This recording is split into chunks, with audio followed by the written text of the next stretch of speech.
Love is not merely a sensation that warms the heart or a storyline reserved for novels. It's an experience, raw and unfiltered, that dares us to be seen fully. And yet, despite its promise of joy and connection, many find themselves retreating from it, hiding behind carefully crafted walls. What is it that makes love so terrifying? Why do we flinch at the touch of something we so deeply crave? The fear of love is not irrational. It's rooted in stories long buried, emotional imprints left by those who first taught us what it meant to be held or dropped.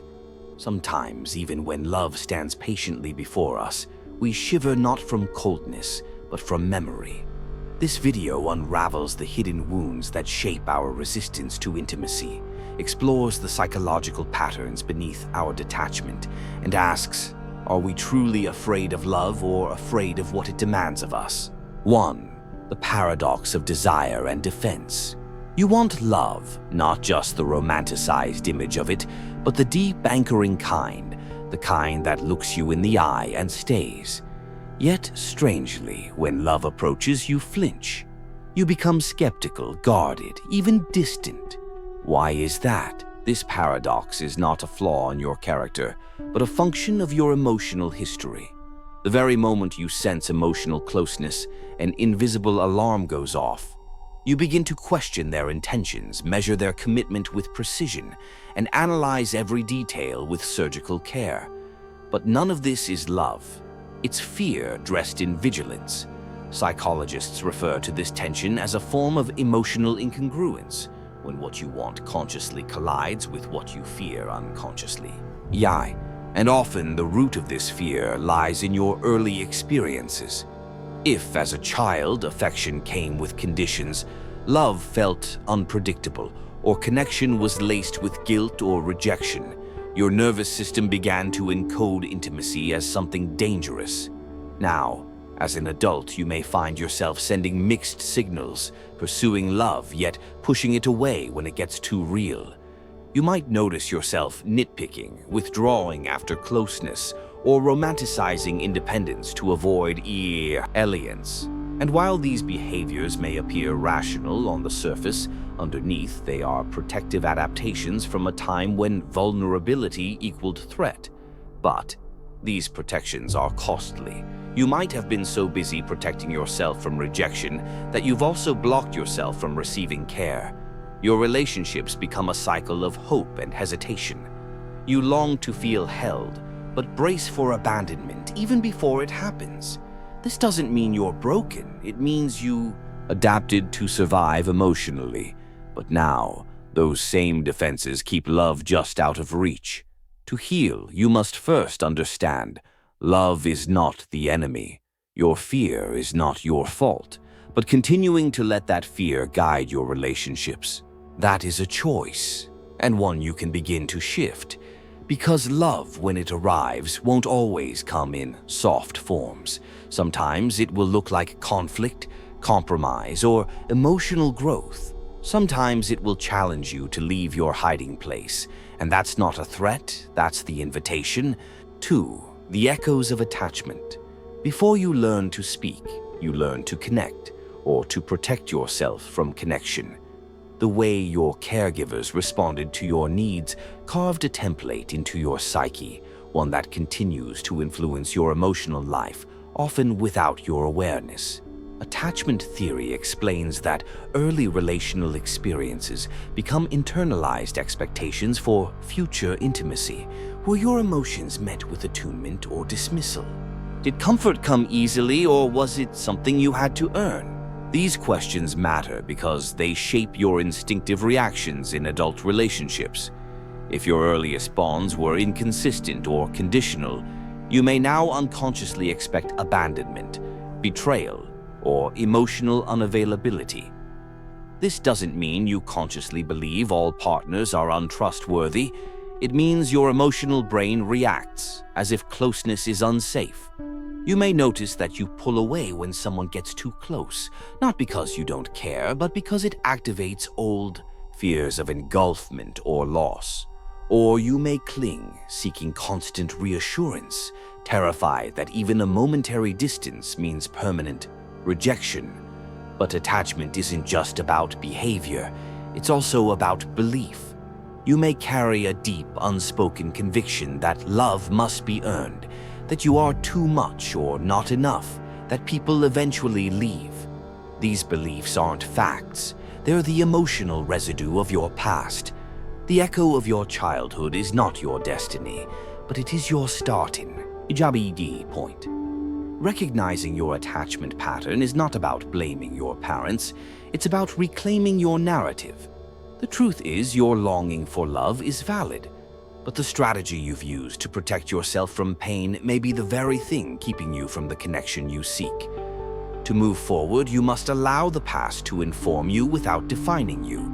This means noticing your reactions.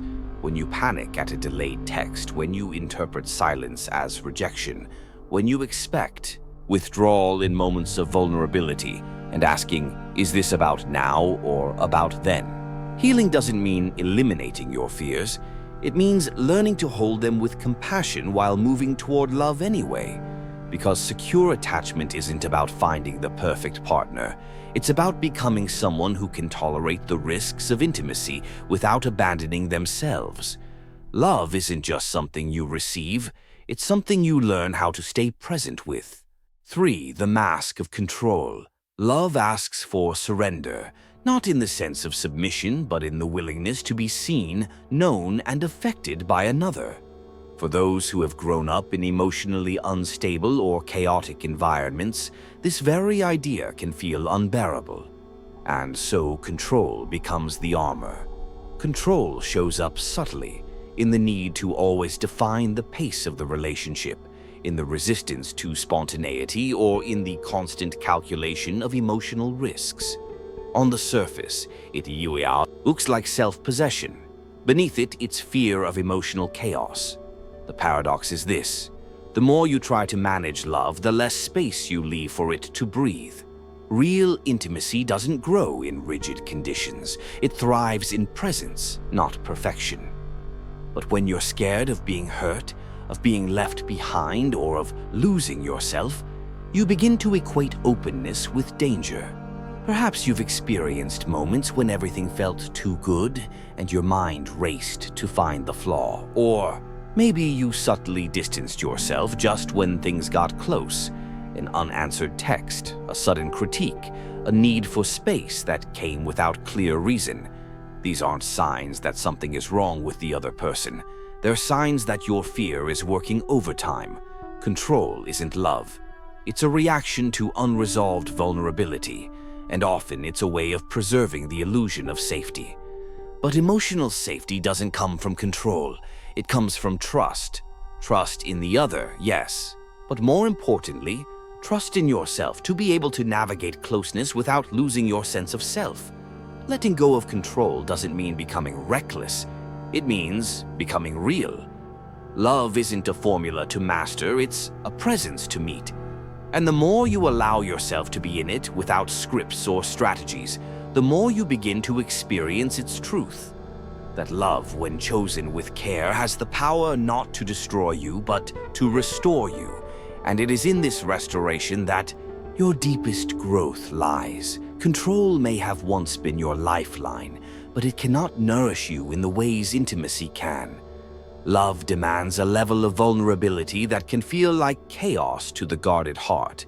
But the chaos you fear may actually be transformation, the unraveling of everything false in you so that something honest can begin. And that's where real connection lives, not in control, but in courage.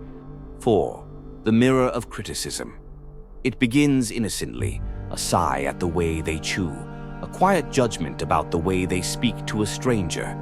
At first, the criticism feels small, just observations. But over time, it grows. Every flaw becomes a focus, every imperfection a justification for distance. This isn't because your partner is necessarily unworthy of love.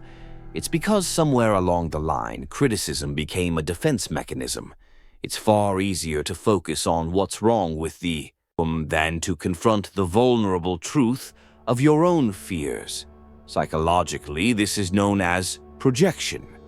The doubts and insecurities you carry internally often get placed onto your partner. If you feel unlovable, you may accuse them of not loving you enough. If you fear rejection, you might preemptively reject them in subtle ways, through sarcasm, judgment, or withdrawal. The inner critic, that harsh voice you've internalized, doesn't only speak to you, it turns outward to target, those closest to your heart. The more critical you are of yourself, the more likely you are to be hyper-aware of others' shortcomings. You might find yourself creating emotional distance through conflict, as if proving to yourself that intimacy cannot be trusted. But criticism isn't clarity, it's camouflage. It's easier to fixate on the fact that they forgot to respond to a text than it is to admit you feel insecure about being loved. It's easier to point out their failure to plan a date than to admit how much you want to feel prioritized. This habit of fault-finding can slowly corrode the foundation of any relationship. What's worse, it becomes a self-fulfilling prophecy. You fear they will let you down, so you search for signs of failure, and in doing so, you subtly sabotage the intimacy you crave. It's worth asking, what are you really reacting to? Is it truly about the way they talk, or the way it makes you feel unseen? Is your frustration about them being distant, or about how scared you are to need them? Awareness is the first step, but compassion is what breaks the cycle. You don't silence the critic by arguing with it. You quiet it by loving the parts of you it tries to shame. When you stop demanding perfection from yourself, you stop expecting it from others. And suddenly, what once felt like flaws may begin to feel like humanness. What once pushed you away may draw you closer. Criticism stops being a wall and becomes a window through which real connection can pass. 5. Emotional disconnection as self-protection. Emotional disconnection doesn't always look like coldness. Sometimes it wears the mask of independence, logic, or busyness. You might tell yourself you're just not a feelings person or that emotional conversations are draining. But beneath that calm exterior, something deeper may be hiding. Fear. Disconnection often develops as a strategy. When being emotionally open felt unsafe in your past, perhaps because your feelings were dismissed, mocked, or ignored, you learned to minimize them. You trained yourself to avoid emotional exposure because you associated it with pain, vulnerability, or abandonment. Now, when a partner expresses their emotions or asks you to open up, it may feel like pressure. Their desire to connect can feel like an invasion, and you find yourself pulling away, not because you don't care, but because it feels too risky to be that open. In relationships, this can manifest as passivity, minime, emotional engagement, or seeming fine even when things are clearly not.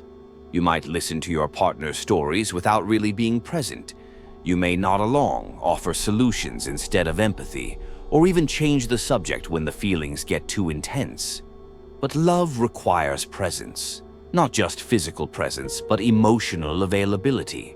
The ability to stay in a moment, even an uncomfortable one, without numbing, avoiding, or intellectualizing it away. Many people with emotional detachment describe a sense of numbness or emotional distance from their own experiences. They often struggle to name what they're feeling in the moment.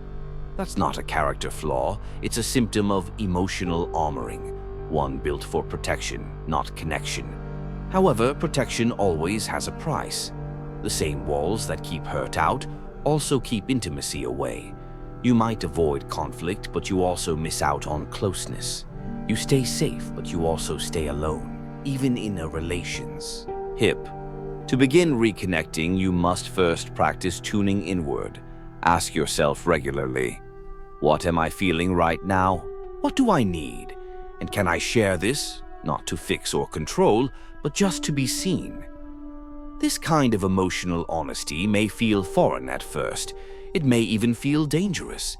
But it's the bridge back to your emotional world, and by extension, to the people who truly want to know you.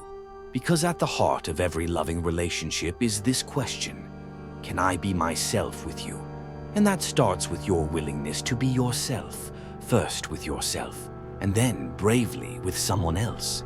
6. The whisper of doubt. You feel it, an initial spark, a warmth when they look at you, an ease in the conversation. For a moment it feels right, real. But then, almost quietly, a whisper begins. Maybe they're just being polite. They probably say this to everyone. You're imagining the connection. This voice doesn't shout, it murmurs. But it's persistent and it grows. What started as chemistry becomes a question, then a concern, then a conclusion. This isn't real, I show. Oughtn't trust this. This is the voice of self-doubt, not the healthy kind that helps you reflect, but the fear-driven kind that corrodes joy from the inside. And when you're scared of love, this second-guessing can feel like intuition. But often it's not wisdom, it's woundedness.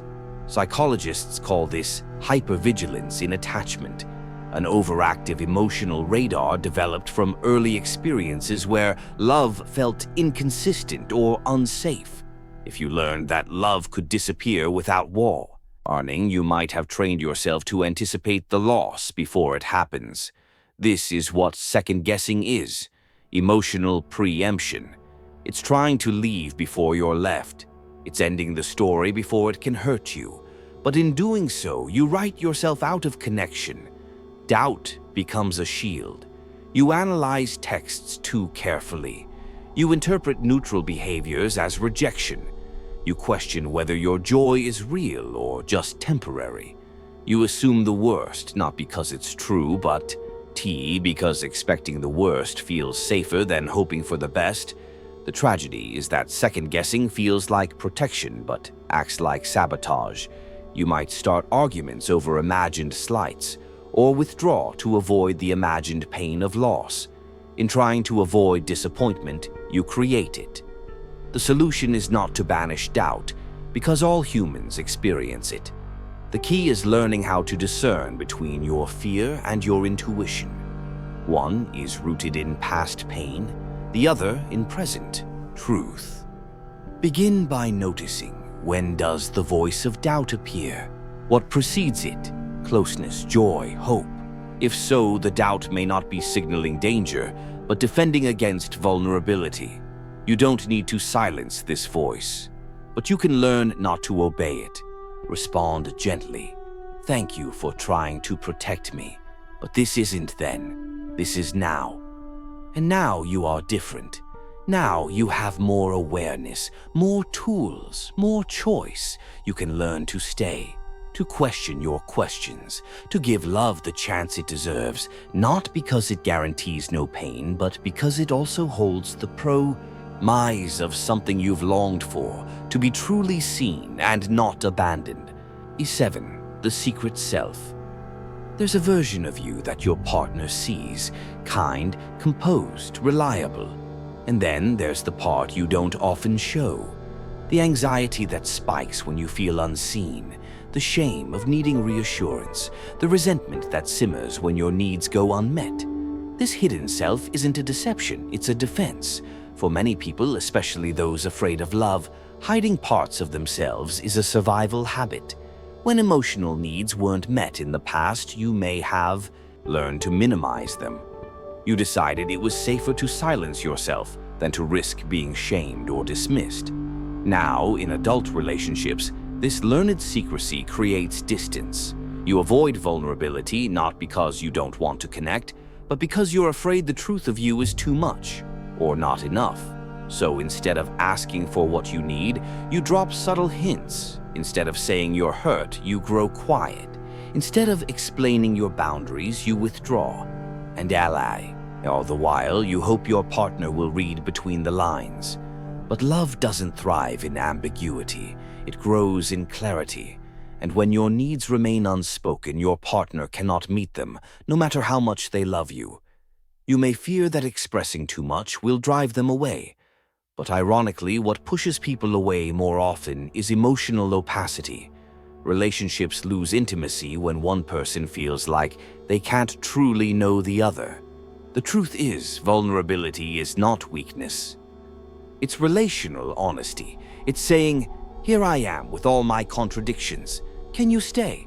And in healthy love, the answer is often, "Yes, I can." But to reach that moment, you must risk being known. That might mean starting small.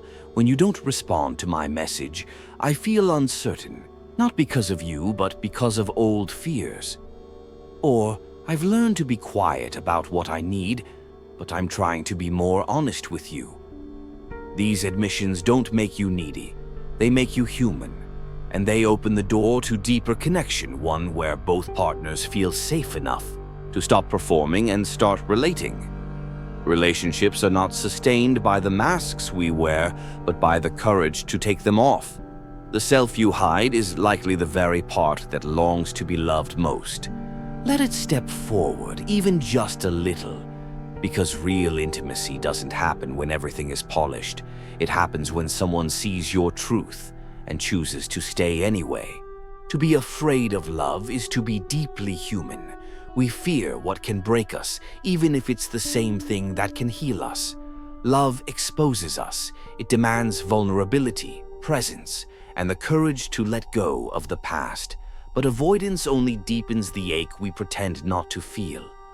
The path to love isn't paved with certainty. It's rugged, often unclear, but always rich in meaning. The risk of love may be high, but so is the cost of never embracing it. If we wish to truly connect, not just with others, but with ourselves, we must face our fears, not flee from them. Because the truth is, love doesn't ask for perfection. It only asks for your willingness to try.